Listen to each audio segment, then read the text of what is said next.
riba of debt.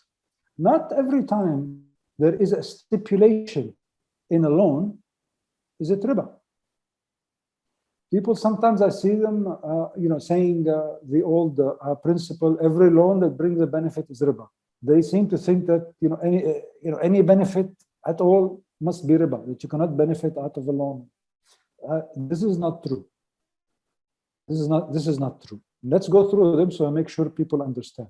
When you lend to somebody, there are either stipulations and non-stipulations. Okay? Stipulations is when you make it part of the contract. The first one is if you stipulate an increase for a better quality, this is riba. Okay? Okay. This is absolute. If you stipulate, if you say give me 5% more or give me better quality, this is riba. Pretty much this is the consensus. Okay. The second area of stipulation is when you ask for collateral, when you ask for guarantees. These are not illegitimate. You are allowed to ask for these things. I can ask you for collateral. I can say to you, I want collateral for this loan. This is not illegitimate.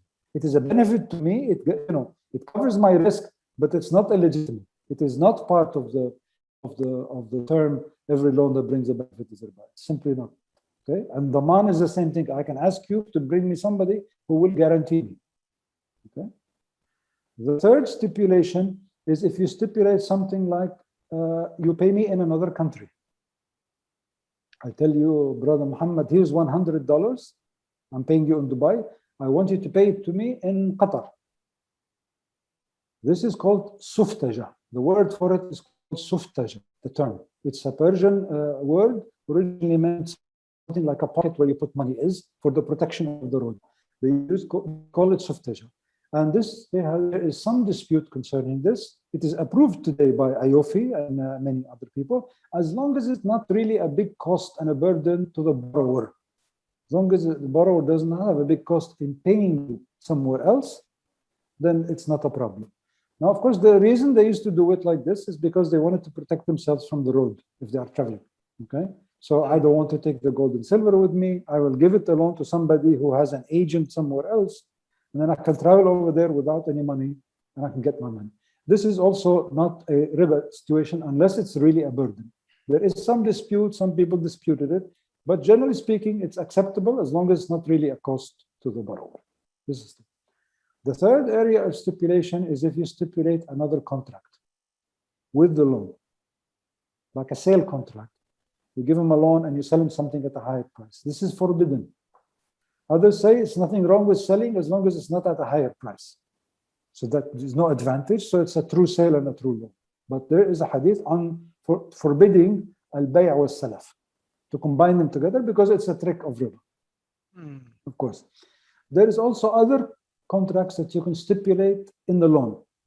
For example, if I loan you some money and I say, but you will rent my house. Is that a benefit to me or not? Some say no. Some say yes. And the reason some say yes is because you are getting a benefit. Others say it's only riba if you are actually charging him a higher price than the market. But otherwise, there's nothing wrong with it. I can give you a loan. You wish to rent. You actually, in fact, wish to rent a house. And the money that you pay for the rent a house is ijara. It is legitimate. So some people, don't like that. Generally speaking, scholars never like the idea of combining too many things with qard because they feel that there could be a method of achieving riba. But there are some things acceptable. So this gives you the stipulations of that. And of course, within each stipulation, there are some details. Riba has details, and it's important to know. I'll just mention one because we don't want to complicate it unless somebody asks a question. Collateral, for example, we mentioned that you can take collateral, but you cannot use the collateral for income as a lender. If I take something that is, think about it, I've given you the loan and the collateral is making my money, so therefore I have a benefit from it, right, immediately. This is not allowed. Generally speaking, this is not allowed to use that collateral, okay? So this is the riba al-qurud. Now, when it comes to non-stipulated issues, What is non-stipulated? Non-stipulated is it's not in the contract. I didn't ask you for it. Okay? So one of them is a gift. You give me a gift, or you give me interest at the end. You give me more at the end. The loan is finished, you come back, you repay me the loan, and you give me more. Is that acceptable or not? Yes, it is. It is called husna qada. The Prophet ﷺ did that, and he said, the better among you are the one who pay more. It's better to give more. Because it's not stipulated. It's conditional. It's the willingness of the borrower to do so. This is okay. Here the dispute is, of course, that some people always will pay more. Some people are known for their generosity and they will pay more. It could become habitual. Yes? And so some people, they say, if it becomes habitual, we don't like it. It becomes part of the contract. Now, especially if it's a financial institution, that there's no condition that they will pay you anything, but every quarter they start paying you something. That's not, doesn't sound right. Huh? Correct. It's because it's habitual and it's a financial institution. However, if it's a human being that's doing that, and he's well known for his generosity, the scholars say this is permissible because the Prophet ﷺ was like that. You cannot penalize somebody because they are generous. Some scholars said, no, you should lend him, but don't take it. Don't take the interest at the end. So everybody has their view. But this is acceptable. What about a gift in the middle of the loan? I have given you 100 for 3 months.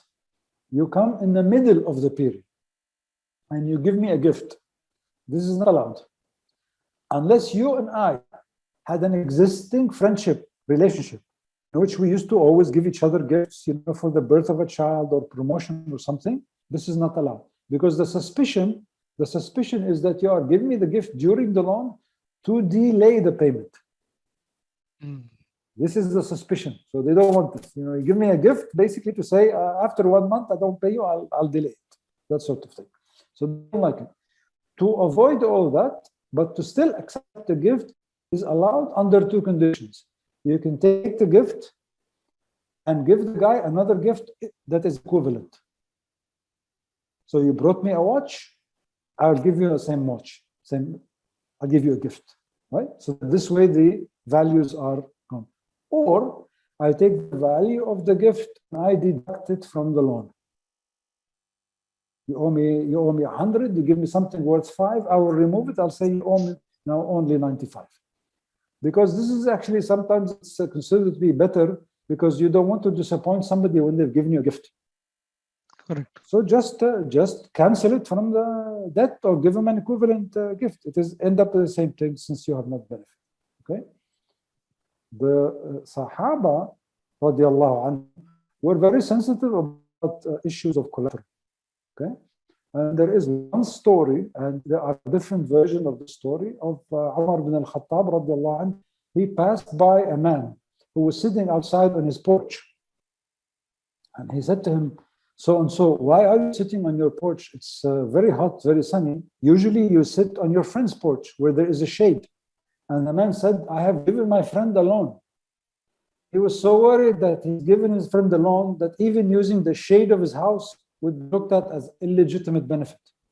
This is, this is how much they were worried about. Of course, yeah. That even a little shade, I will not use, it's a benefit because I've already given him a loan, right? So, we today, people take all sorts of things and say, it's okay, it's okay. We're not as sensitive maybe to riba as they were. Yeah.